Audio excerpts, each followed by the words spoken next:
So guys, up next on tonight's live stream, I love these stories of Harry Potter coming out of other cultures from around the world. Yesterday on the live stream, we talked about how they're using Draco Malfoy as the mascot for their new Chinese year. And now today, we're talking about a Quidditch team in Uganda in Africa. I mean, it's just so cool hearing these kind of, out of left field stories about how Harry Potter is interacting with other cultures and countries around the world. I love it so much. But this is really, really cool. A Quidditch team in Uganda. I mean, how random. I love it so much. Let's dive in, guys, and let's see what's going on here. So, Quidditch team from Uganda village harbours Harry Potter-inspired World Cup dreams. Okay, so let's get into this. So the sport of Quidditch, inspired by the fictional game in the Harry Potter books, is growing in popularity in Uganda, where there is now a national tournament and more than 200 players. Organisers hope the Ugandan players of the land-based version of the magical game, officially known as Quad Ball, will one day be able to attend the new Sports World Cup. Okay, so it's actually called Quad Ball. The official name is Quad Ball. But it's basically taken inspiration, massive inspiration, from Quidditch in, obviously, the universe of Harry Potter. But I mean, again, Ugandan Quidditch team. This is so random, but I love it so much. I can't help but it just brings a smile to the face, So, guys, we do actually have a small clip here of the Ugandan Quidditch team playing a round of Quidditch. So this is pretty cool. So let's just dive into this quick clip here and see what it has to show us. On this field in Langos district, players are in action in a game of Quidditch with sticks between their legs, sprinting after ball. In the book, I discovered the Quidditch and the broomstick, the magic broomstick. Never did I know that there is a real game. In the beginning, everything was improvised. Holes in the ground served as goals, then bicycle wheels. But today, the sport is more structured, and it's attracting young people looking for both competition and equality. On the pitch, 7 players per team try to throw the ball through hoops and catch the golden snitch, a ball attached to a neutral runner. It's a mix of football, rugby and volleyball, played in a spirit of teamwork and in. Okay, guys, we'll just leave it there, but you get the idea there. They run around with like a pipe between their legs, and they're kind of like playing it's almost like basketball and rugby, like the person was just saying. So you've got the three kind of hoops there, similar to Quidditch. And I'm not exactly sure what the rules are to this, I have to be honest.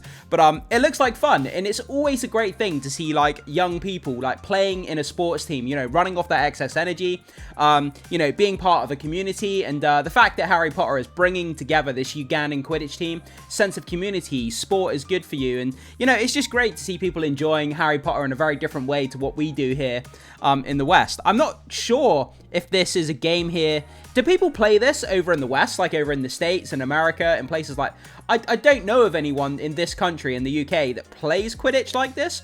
Not that I'm aware of, unless I'm completely oblivious to that. But I'll have to research into that a bit more. Okay, let's keep going and diving into the details here. So, far from the legendary skies above Hogwarts School, a young woman chased a golden snitch, highlighting how the craze for Harry Potter's favourite sport, Quidditch, has taken hold in a remote Ugandan village. In a clearing surrounded by banana trees around 135 kilometers or 80 miles from the capital of Kampala, players run around with sticks between their legs instead of broomsticks. The adapted version of Quidditch is officially called Quad Ball and does not require the same magical or flying abilities as the sport invented by J.K. Rowling for her world-conquering fantasy books. Yeah, I mean... obviously it doesn't require flying abilities. It wouldn't, people wouldn't get very far. But it has gained a following around the world since it came to Katawadi, deep in the rural southern Uganda. In 2013, thanks to a primary school teacher, John Sentamu, I think that's how you say it, who discovered the sport after reading a Harry Potter book over the shoulder of someone on a bus. He read the Harry Potter book over the shoulder of someone on the bus. So he was sat on the bus, and someone in front of this guy was reading Harry Potter, and the teacher was just like looking over the top of some guy, like reading Harry Potter at the same time. I love that. That's brilliant. The word Quidditch means nothing to me, neither in English nor in any other language. So I went on Google. Senta Manu said, 47 years old.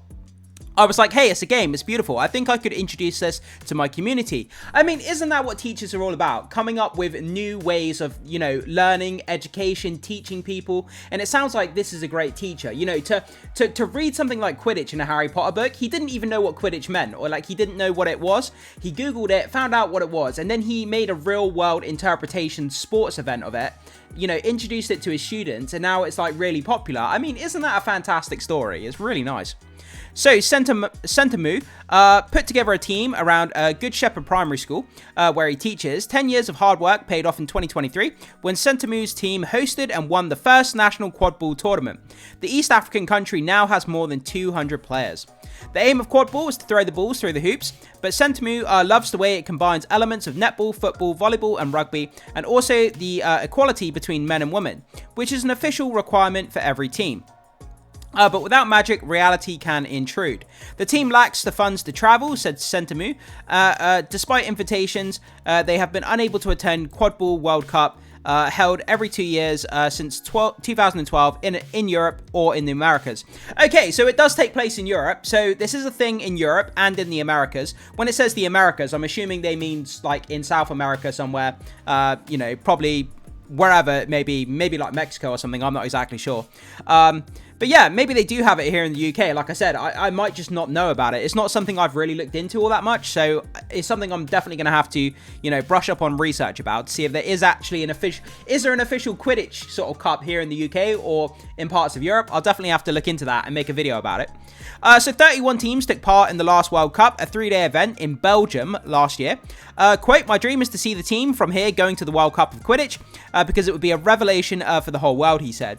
Still, the sport has boosted the community in Katawadi, attracting children to the school in the area where education is not always a priority.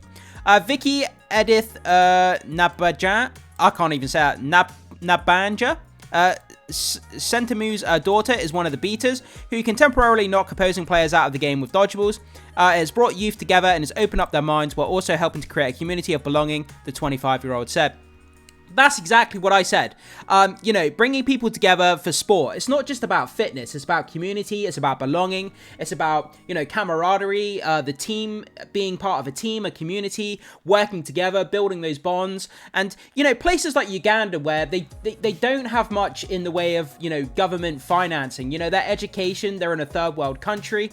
And, taking their minds off of their everyday problems and being part of this fantastic game where they can, they can take part in the game and they can have fun and, all that kind of stuff. It's just fantastic. And the fact that the teacher came up with this as well, I think is just a really, really nice story. And I hope at some point someone steps in and gives them the financing so they can go to Europe or other countries. And this team from Uganda, I hope they can compete around the world in other countries for the Quidditch World Cup. That would be an amazing story, for them to come from Uganda and to win the World Cup in Europe or in the Americas. What a great story that would be. That's almost like a movie. I could see that as a movie.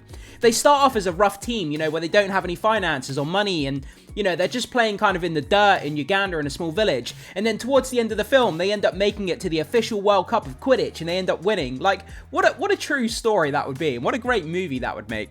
But yeah, so there we go, guys. Quidditch team from Uganda. I think that was a fantastic story. And again, I love hearing about Harry Potter in these different cultures and different countries around the world and how they, use the books to celebrate and, come up with these other sporting events and traditions and things. And I thought it was just a really, really nice story. So jump into the live chat or the comment section and let me know what you think about this really, really nice story.